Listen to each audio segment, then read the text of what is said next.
Hi Air Signs! Welcome po sa ating channel at ito ay inyong Daily Gabay Tarot Love Reading for September 8, 2023. Please be reminded that this is general reading po. So maaari makarelate. Maaari kayo makarelate o hindi. Just take what resonates. Gamitin ang reading na ito bilang gabay lamang.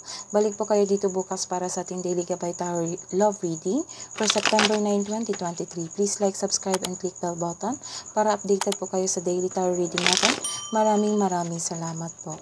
Spirit guys, ano po ang ganap today para kay Earth Signs, Gemini, Libra, and Aquarius ngayong September 8, 2023? Nagkaroon kayo ng abundance. It might be this is your career or kaperahan. Nagkaroon kayo ng abundance. Makaka-receive kayo ng malaking pera ngayong araw na ito. So, keep a positive mindset. Granted yung manifest nyo. So, claim nyo na.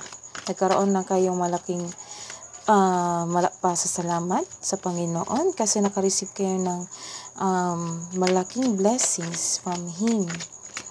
This is a reward from your hard work because you love yourself, may respeto kayo sa sarili. So, mag-ingat po sa mga taong nasa paligid nyo na nagkaroon ng kaplastikan. Hinahide nyo yung personality niya. So, it may be nag-stalk yan siya sa'yo or nag-spy yan siya sa'yo, ina-observe ka niya, nagpre-pretend siya. So, nagkaroon din ng gaslighting. So, mag-ingat sa plastic na tao nito. Hindi siya totoo sa kanyang kapwa at mismo sa kanyang sarili. Ano kayang trip niya? So, what's the ganap po para sa mga may relasyon? So, nagkaroon kayo ng chemistry. Mas malakas yung chemistry ngayon. So, mas mahal na mahal nyo ang isa't isa. Oo. Happy kayo ngayon. So, siguro nagkaroon kayo ng bonding ngayong araw na to. So, some of you, nagkaroon ng relationship is over. Kakapasok lang nito. So, this is a new relationship. So,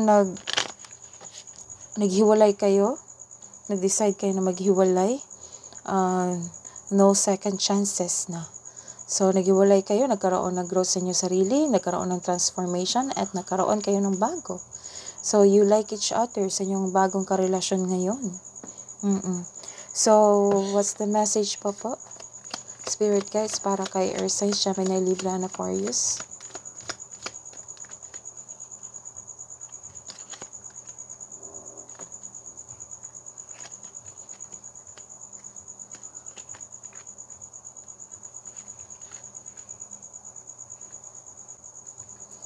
So, this is, maybe, some of you nagtrabaho sa government.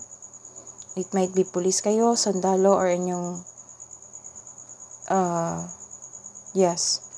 It might be na under government kayo nagtrabaho. It might be teacher kayo, public teacher. Kakatanggap nyo lang ng bonus. So, busy kayo sa inyong buhay, karera. Para sa mga single, may parating na bagong tao na stable sa buhay. So, it might be, this is the person na stable sa kanyang buhay, na nagtrabaho sa government. Yan. So, this card is nagkaroon kayo ng burdens. Dahil nito, na-discourage kayo, disappointment. Nagkaroon ng disappointed kayo sa taong ito kasi hindi mo in-expect na plastic siya sa'yo. Nagkaroon ng disappointment. Some of you, masyado kayong busy sa pag-aaral o sa trabaho nyo ngayon. Wala kang time sa sarili mo. Or magtanggap ng isang bagong tao, bagong manliligaw.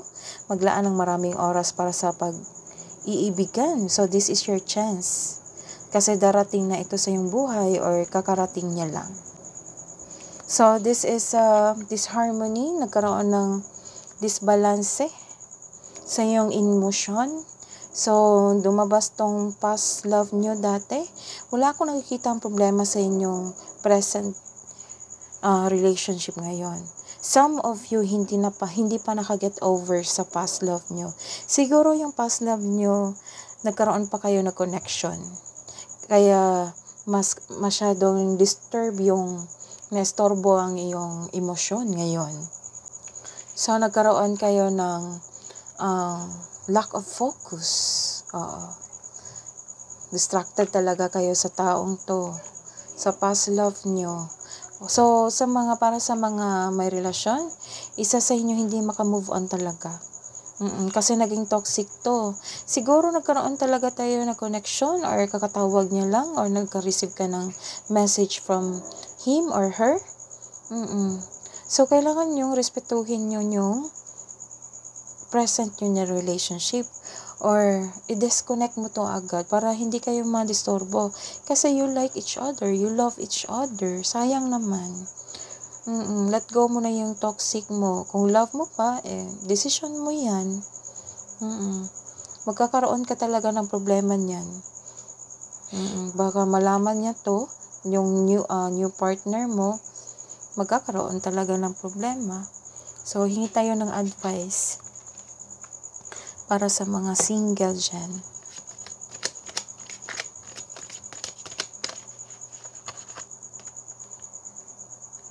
Perform a random act of kindness.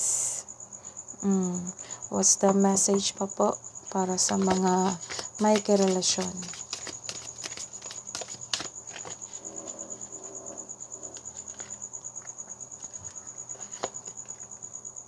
Challenges. So, this is challenges. This is the confirmation na challenge to sa inyong relasyon ngayon. All true soul connections involve challenges that can be overcome together. So, i-share mo, try mo share sa iyong partner kung yun ay open-minded siya. So, what's the hidden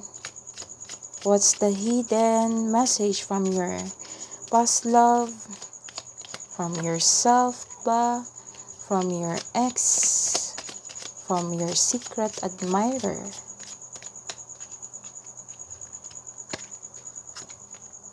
I bury myself in work to forget you. Wow.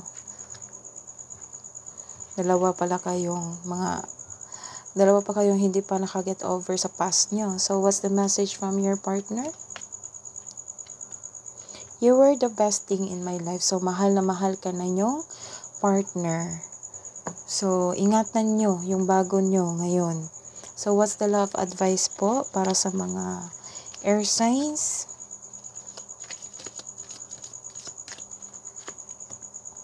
When it comes to matters of the heart, there is no right or wrong. Every choice you make expands your understanding of life and love. So that is your reading today, air signs. Please like, subscribe, and click the bell button for notification para po updated kayo sa daily tarot reading natin. Maraming salamat po.